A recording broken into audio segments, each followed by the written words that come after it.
What if most of what you call truth is just something you got used to believing? When the eagerness to know disappears, ignorance becomes permanent. Marcus Aurelius said it clearly: if someone proves me wrong, I will gladly change, because I see the truth by which no man was ever harmed. Beliefs are something that are handed over us from a very young age, and questioning those beliefs always felt uncomfortable. And I think the truth is covered beneath the cloth of belief. Today, I am not here to give you another belief. I am here to gently remove one. When we hear the term belief, the first thing that comes to our mind is a structure that is designed to keep us comfortable, a structure that is designed to keep us with a hope that something is there, something certain is there. Beliefs gives us certainty and tells us how the world works. When the world is too large and unknown, beliefs always feel comforting. They give us direction, they give us hope. And at first glance, when we first think about beliefs, they feel positive. It feels like they are beneficial to us. But if I ask you, from where do these beliefs arise? Beliefs are not born from truth, they are born from uncertainty.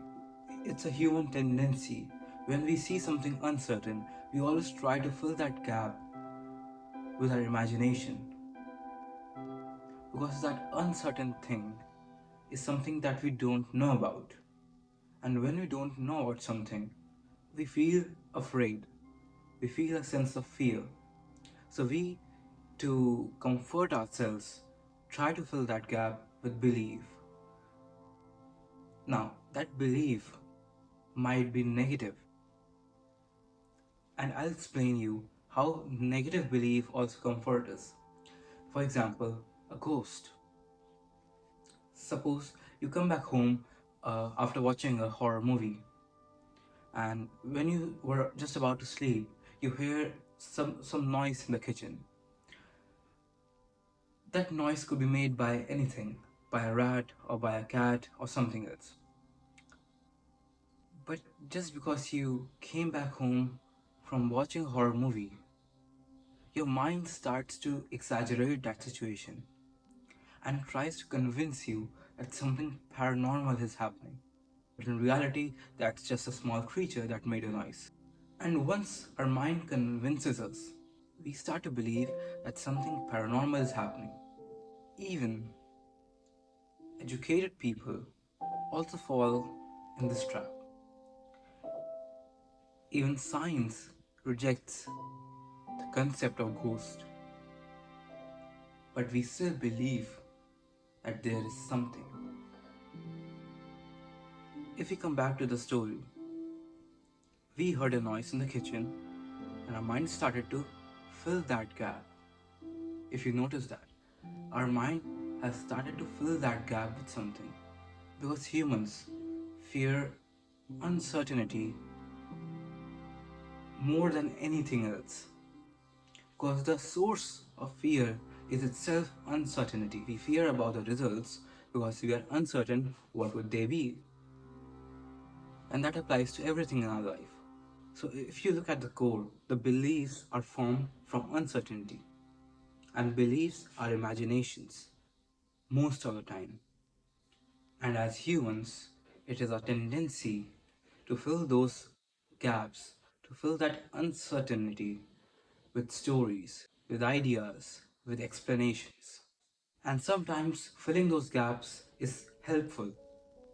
They make us move, they make us function. But the main problem arises when we forget that beliefs were not meant to be permanent. And when beliefs were meant to point at something, not to conclude. The mistake that we make is we get locked up in a belief. And when we get locked up in a belief, we forget to see the truth. Imagine a staircase. You are standing at the first step, and the whole staircase is left to reach your final destination. And that final destination is a realization of truth, and the staircase is the truth itself. You are standing on the first step, and you are not ready to move upward. What does that indicate? Is the place where you are standing, is it the truth? No, that's just a first step. And most of us just keep standing on that step and just give away our lives without realizing the truth. A person who is locked up in a belief feels like he has reached the final destination, while in reality, he is just standing at the first step of the stage. The destination is not the idea of truth, it's the experience of truth. Beliefs may be a piece of truth. Beliefs may help us motivate in the journey, but belief is not arrival. Now, you might be asking, what am I referring truth as? The truth that I am referring is self realization. Our main point is to remove belief, which have no experience in it, which has no factuality in it. And this is why the Stoics were very careful with the mind. They just didn't believe anything, something they read, something they saw. No, they used to examine each and every impression. They did not say believe better things. They said examine your impressions.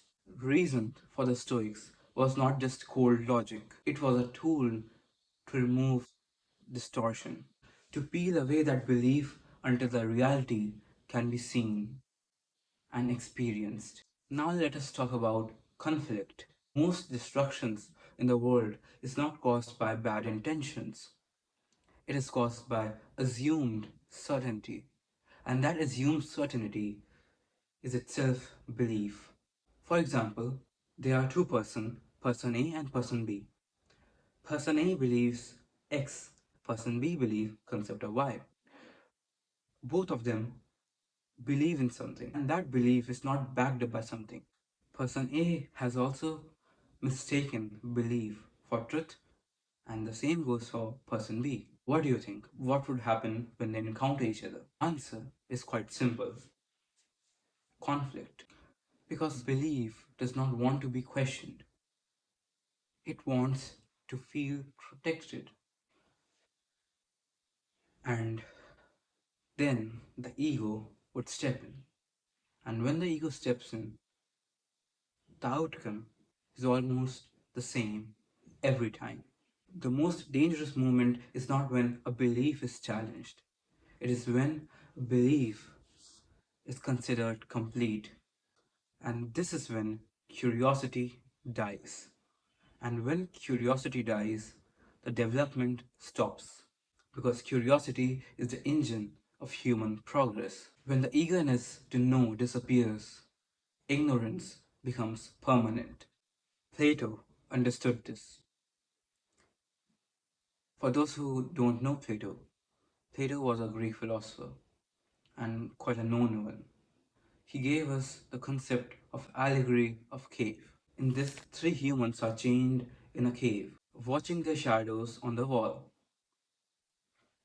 At the back is a fire, burning constantly, and between the humans and the fire, there is a pathway from where animals cross. And those three humans can only see the shadows of the animals. They cannot see the animals themselves. Because they were hanged there from their birth, they consider that the reality.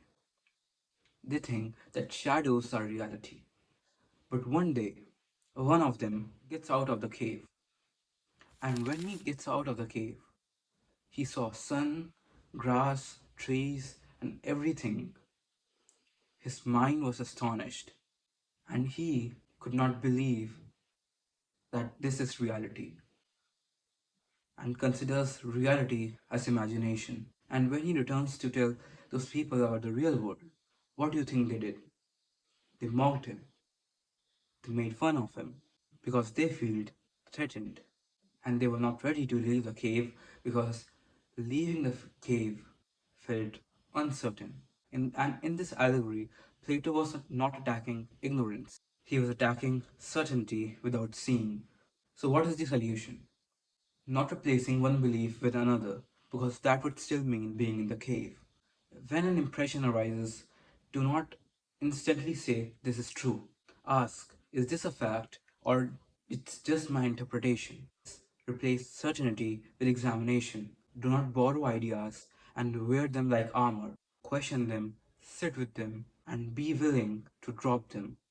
Marcus Aurelius said clearly, "If someone proves me wrong, I will gladly change, because I seek the truth by which no man was ever harmed." Because self deception harms more than anything. Live without fixed conclusions, not because nothing is true, but because truth demands humility.